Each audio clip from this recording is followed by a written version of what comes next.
Thank you, Mayor and Council. I have a great privilege and honor tonight to present to the Atwood family, as well as those whom have served with Officer Kendall Wayne Atwood. You might recognize some faces in the audience today, faces of the Atwood family, as well as faces of those who have served Spanish Fork City on the police department.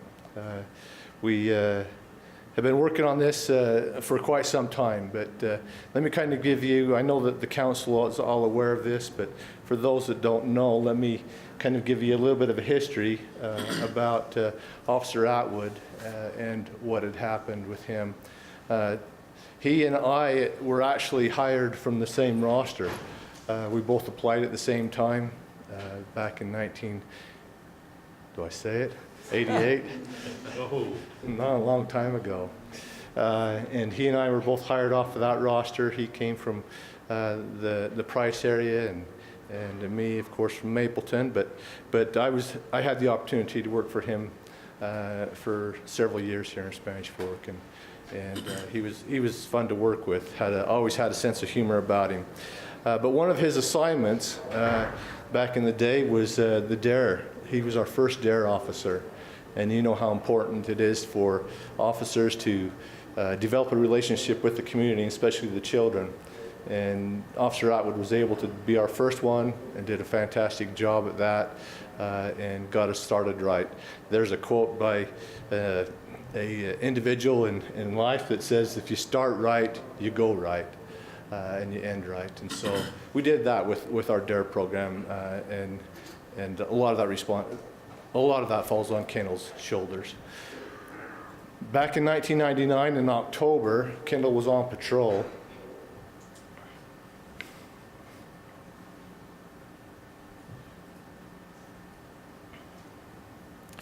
And while on patrol, he came across a vehicle that was parked in the parking lot of our Spanish Oaks golf course. There, he saw that the car was running, its lights were on, and so he pulled up behind it and trying to find out what their purpose was. This was after hours, of course, and nobody should be in the parking lot. Pulled up behind it and then approached the vehicle on foot. Finding nobody in the car, he decided that what he would do was to walk around the building, check the building out. As he was walking around one portion of the building, he was accosted by two individuals, one of them which had a steel rod in his hand. We believe that rod, or that pry bar, was being used to break into the building. And Kendall, because of his actions and going there and seeking out those who would be burglarizing the building, stopped that, but caused them to assault him. He laid on the ground. There was not backup around at the time, but a passerby drove by, saw his vehicle there, felt like there was something wrong, so they stopped and then found Kendall laying on the ground and called dispatch and indicated we had an officer down that needed help. He was taken to the hospital and given care, but after several years of battling, the injuries that he sustained here and other things that were complicated because of the injuries that he sustained here, he passed away, and that was in 2002. So in 2002, then Chief Rosenbaum submitted his name to the federal agencies that help individual families that have officers who die in the line of duty, and they accepted his death as a death caused by a line of duty action. And so the family was recognized as being a family of a victim of an officer who died in the line of duty. When I became chief, I had gone to some training. And at this training, some individuals from the Utah Law Enforcement Memorial Board spoke. And they indicated what they were doing was going around trying to make sure that all those individuals who have died in the line of duty were not forgotten.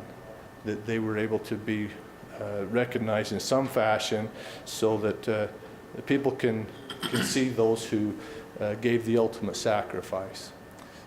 And so I wrote up a letter indicating most of the things that I've indicated to you tonight, some other things, and basically sent a packet for them to review.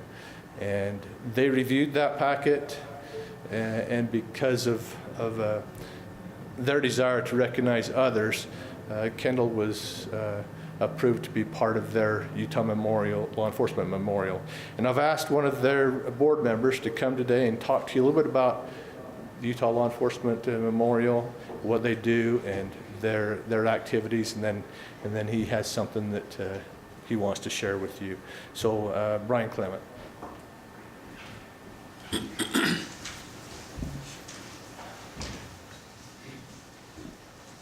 Mayor, City Council, it's indeed an honor to stand before you and talk a little bit about what we do. We're a small little board. We've got 16 members. There's 10 executive board members, and there's 6 that stand below us that help us out. And our main goal is to go through history, and we've got a wonderful historian, Mr. Robert Kirby, who spends his day going through the historic newspapers of the great state of Utah. He's been known to find officers who've been killed in the line of duty as far back as the early 1900s. It wasn't long after we started doing the memorial wall that's down on the Capitol that we started looking for officers who may have been killed in the line of duty, but they don't quite fit our criteria. There's something in there that keeps them, and what it is it's the time that it takes for them to pass. So we started the honor wall, which is down at Post at Salt Lake Community College. Kendall's criteria, as I read through the packet and we voted on this, was very close to making it onto the memorial wall itself.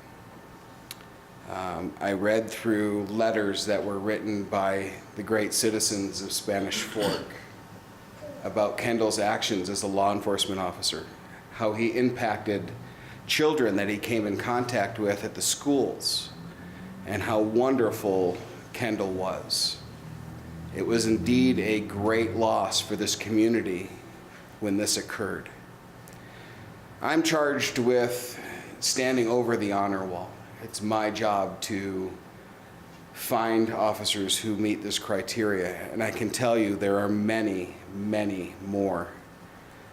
It's sad, it's deplorable that we have to go through history and find these great people. But through the great work of the memorial and those members of our board, we're able to honor those families and to help them realize that Kendall's not forgotten.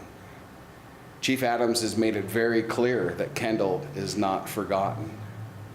And it is our duty to make sure that the members of the honor wall and the 142 officers that were killed in the line of duty are never forgotten. They've paid the ultimate sacrifice. These are our brothers and our sisters. And it is my job to make sure that they are never forgotten.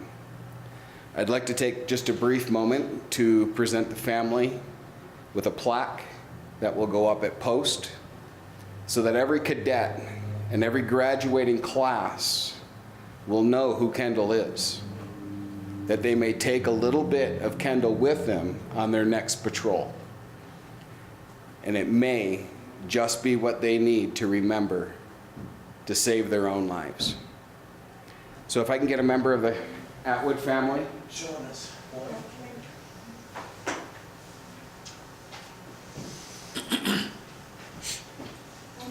Hi.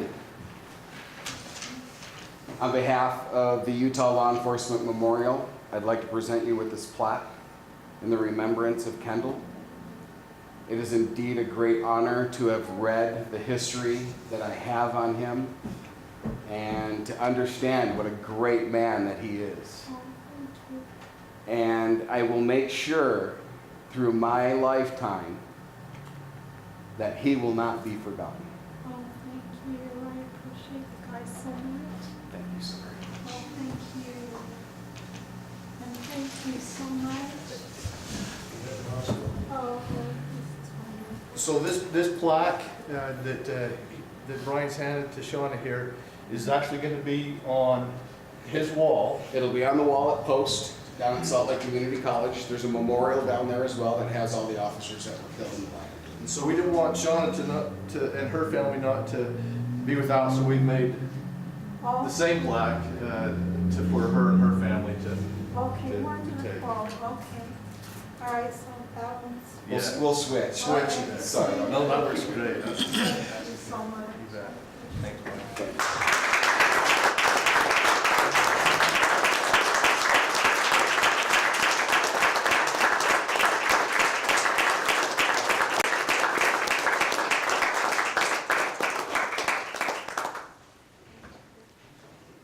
So just in closing, maybe I could mention, and I hope this wall does not get any bigger down at the police department, but we too will have a plaque duplicate to these others on a wall of our own in our police department, along with Officer Lawrence Penrod, who also died in the line of duty here in Spanish Fork some years ago.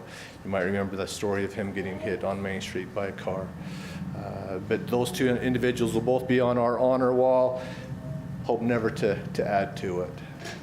But we've asked our SFCN people, Travis Bourne specifically, to help us memorialize this in video and song. And in closing, if we could just watch that, and then this will be done.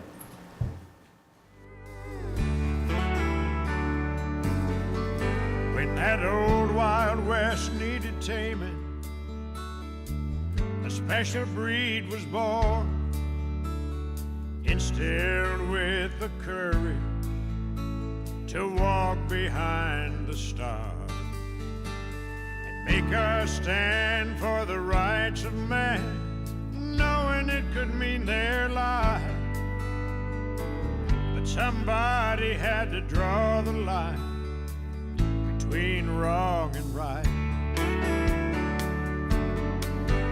Nowadays it's not much different, just the uniforms have changed. Good folk need protecting where evil still remains. So God bless all the women and men sworn to uphold the law, and thank Him for the fallen ones, the ones who gave it all. Walking behind the star, braving the line of fire, standing tall when duty calls, taking it down to the wire, from helping a newborn arrive in the seat of an old squad car, to putting the bad guys away, walking behind the star.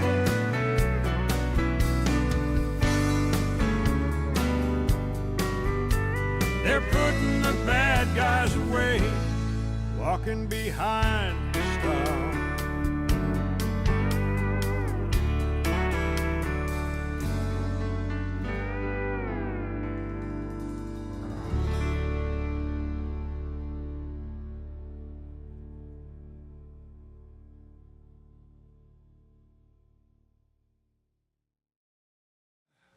Appreciate you doing that and honoring one of our own and keeping that memory alive. We're grateful for the Atwood family for the sacrifice that Kendall made, and please know that he'll never be forgotten. We appreciate the service he's done for the Spanish Fork, and appreciate the family, and appreciate all those former officers that are here to support him.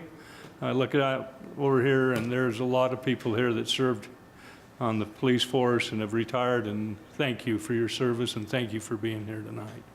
Appreciate that.